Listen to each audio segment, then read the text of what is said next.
Exam শেষ, আর আজ থেকে অল্টারনেটিভ আমাদের ডিউটি আছে। তো মানে 7 দিন করে এই এই মাসে যতদিন বাকি আছে আর কি। তো আজকে আমার ফার্স্ট ডে।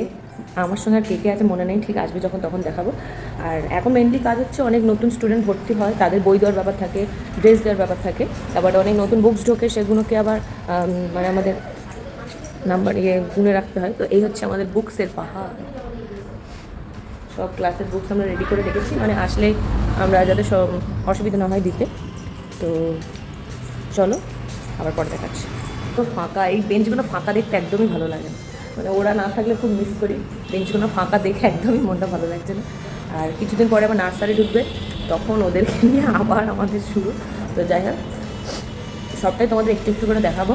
তো এখনও কেউ এসে ওঠেনি, আমি আর রিয়া এসেছি আপাতত। তো দেখা যাক কে কে আসবে। আমার লিস্টে আছে, দেওয়া আছে, কিন্তু আমার ঠিক মনে নেই কে কে মানে আছে আর কি। চলো টাটা। আমার তোতা পাখি আমার চলার সাথী আসছে। কি করছিস বল? আজকে যাদের ড্রেস আর বই দেওয়ার কথা ছিল তাদের আজকে দেওয়া হবে না, সেক্ষেত্রে তাদেরকে ফোন করে জানিয়ে দেওয়া হচ্ছে যে সোমবার আসার কথা। কাদের? নার্সারিতে? নতুন যারা ভর্তি হয়েছে তার জন্য আমি 9:10 চলে এসেছি। তাড়াতাড়ি চলে এসে তাদের ফোন করে দেওয়া হবে, নাহলে তারা চলে আসবে আজকে। তাই আমার বোন পিপি করছে। না না, কিছু হবে না না, কিছু হবে না, এখন দুজনকে ফোন করা হয়নি।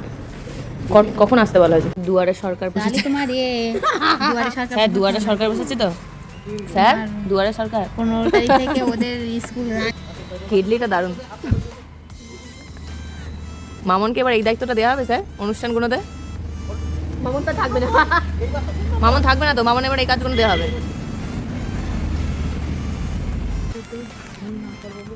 বাবা রে, সাবধানে, রেজাল্টটা খাই দেবে। দারুণ দারুণ দারুণ। কোথা থেকে এনেছি মামন?